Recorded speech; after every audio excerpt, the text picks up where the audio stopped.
wa rahmatullahi wa barakatuh. Mpenzi mtazamaji wa Zamyl TV Nuru ya Imani, innal hamdalillahi nahmaduhu wa nasta'inuhu wa nastaghfiruhu wa na'udhu billahi min shururi anfusina wa min sayyiati a'malina. Man yahdihillahu fala mudilla lahu wa man yudlil fala hadiya lahu.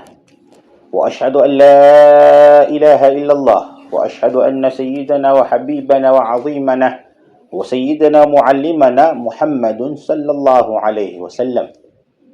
Ama bado, ndugu mpenzi mtazamaji wa Zamyl TV Nuru ya Imani, nakaribisha katika kipindi chako pendwa, kipindi kiitwacho Zinduka, katika TV yako ya Zamyl TV Nuru ya Imani.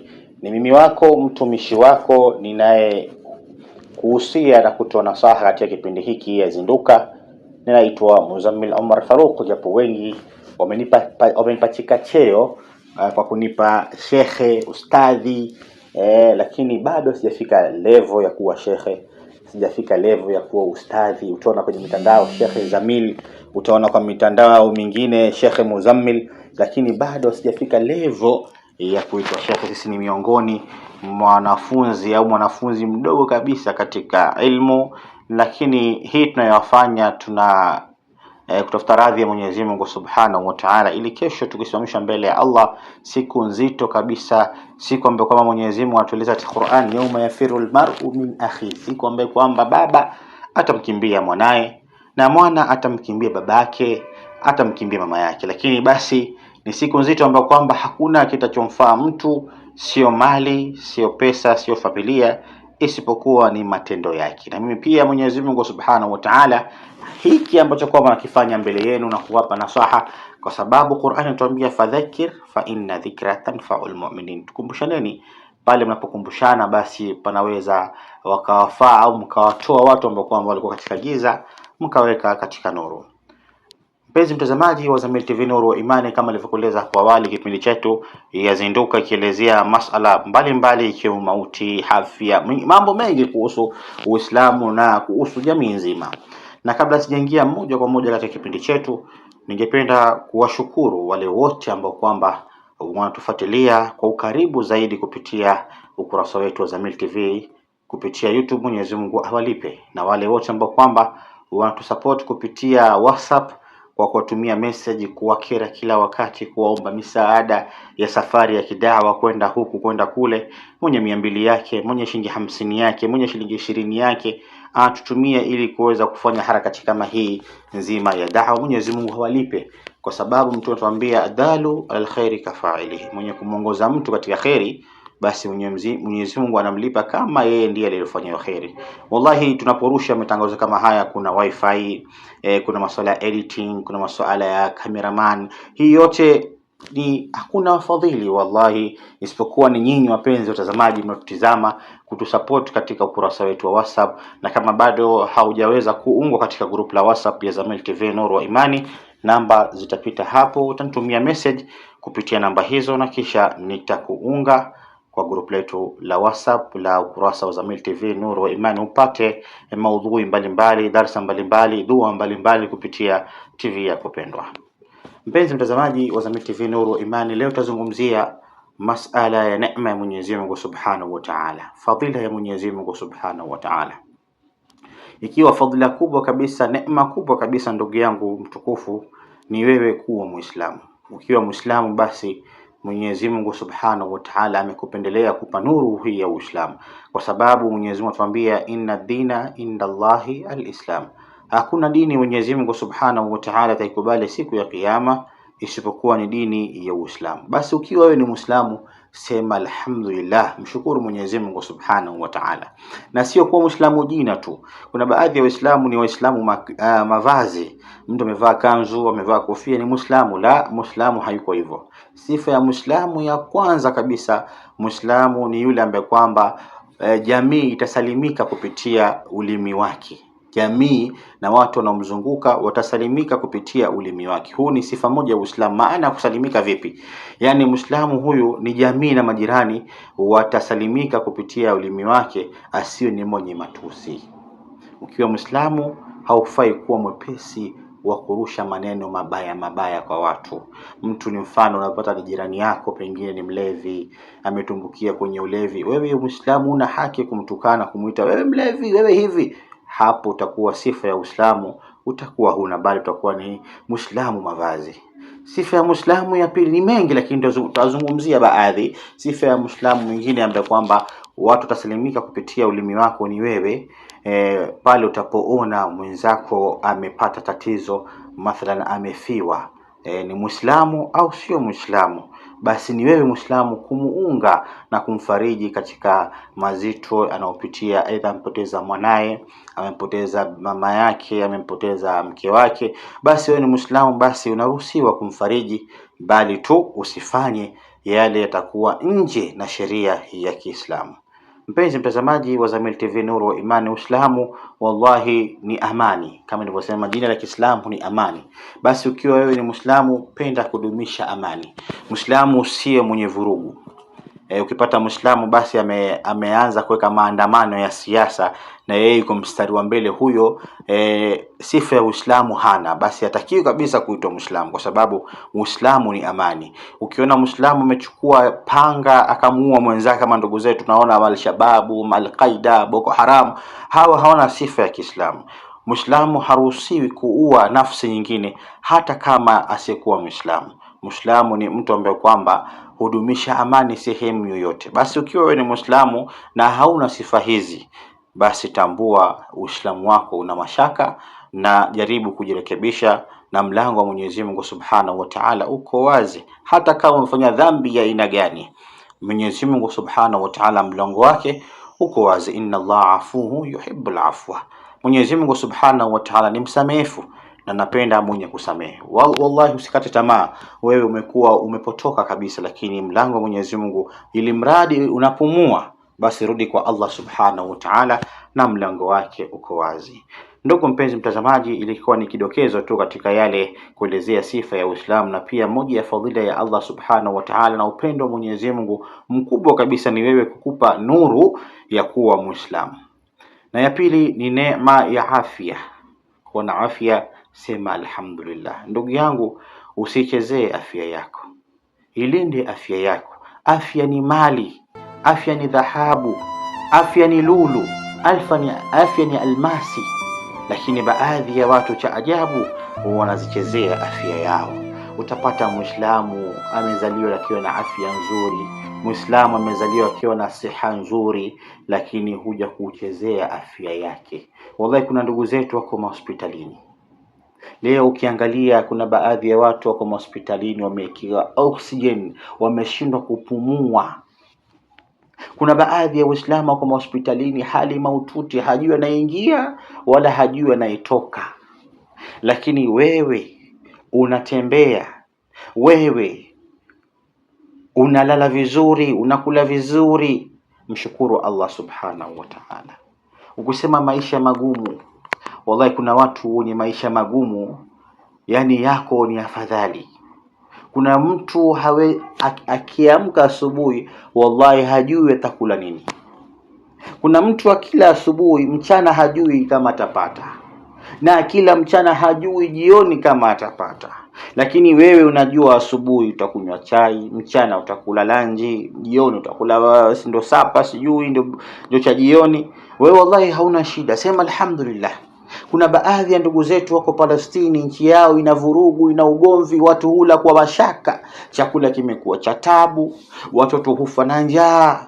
Lakini wewe kama una uwezo wa kunywa hata kikombe nusu au kikombe cha chai akina sukari kimoja pekee bila kitafunwa, basi sema alhamdulillah, kwa sababu kuna ndugu yako hiyo chai ambayo haina sukari yoitafuta kwa dhahabu lakini hajapata. Basi hii ni kudra yake na mapenzi yake Mwenyezi Mungu Subhanahu wa Ta'ala ukupa. Usianze kumkufuru Mwenyezi Mungu, maisha ni magumu, ni hivi, rais fulani, rais Samia, rais Ruto, spinani. Hiyo tutakuwa unamkosea Allah Subhanahu wa Ta'ala, kwani anayetoa riziki ni Mwenyezi Mungu Subhanahu wa Ta'ala. Ukimtegemea Allah Subhanahu wa Ta'ala, basi wayarzuqullahu min haythu la yahtasib, Mwenyezi Mungu atakuruzuku pasi na wewe kujua. Ndugu yangu mtukufu wa Kiislamu, hii afya umepewa wallahi ni amana kwa Allah subhanahu wa ta'ala. Utaulizwa kila kitu ambacho kwamba umekitumia katika ardhi. Utaulizwa hadi afya yako.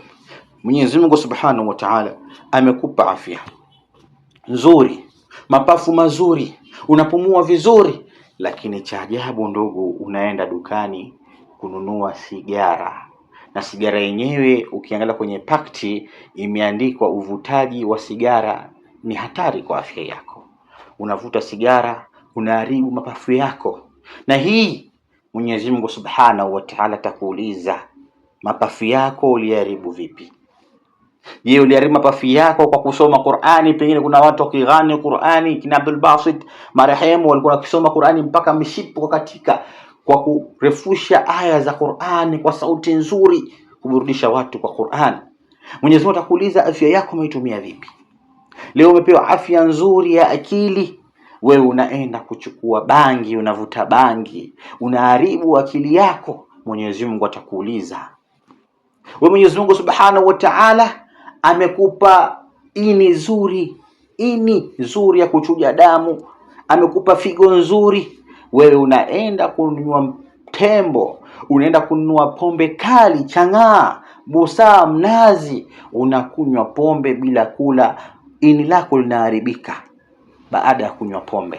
Mwenyezi Mungu subhanahu wa ta'ala atakuuliza, ini lako wewe likupa ini nzuri, lakini je, imekuwaje imekuwa hivi? Mwenyezi Mungu subhanahu wa ta'ala, kuna baadhi ya dada zetu Mwenyezi Mungu amemuumba kwa umbile zuri. Wewe umeumbwa Mwafrika, umeumbwa wewe huna rangi yako kama ya kwangu nyeusi au zaidi ya kwangu. Unaenda kuchukua mafuta makali, unajipaka kujibadilisha rangi, unajichoma rangi kumkosoa Allah subhanahu wa ta'ala. Amekupa rangi nyeusi, lakini Mwenyezi Mungu ni mjinga, yeye kukupa rangi nyeusi. Wewe wataka kujifanisha na Mwarabu, wataka kuwa mzungu, wataka kuwa Mchina. Allah subhanahu wa ta'ala atakuuliza, rangi niliyokupa sio hii, ilikuwaje ukamkosoa Mwenyezi Mungu subhanahu wa ta'ala? Kuna baadhi ya dada zetu, kuna klipu moja niliona, dada mmoja sijui ni wa Tanzania kama sijakosea, alienda nchi za nje, akakatwa baadhi za nyama ili aungwe makalio yake yawe makubwa ya kupendeza. Mwenyezi Mungu subhanahu wa ta'ala amekupa makalio ya wastani yenye kukadiria uwezo wako, ni madogo ni makubwa makalio, basi sema alhamdulillah, usimkosoe Mwenyezi Mungu subhanahu wa ta'ala. Kuna baadhi ya dada zetu wachukua mafuta ya kurembesha mwili, ukipaka makalio yanakuwa makubwa. Mwenyezi Mungu subhanahu wa ta'ala sio mpumbavu, sio mjinga kukuumba wewe na umbile hilo. Sema alhamdulillah.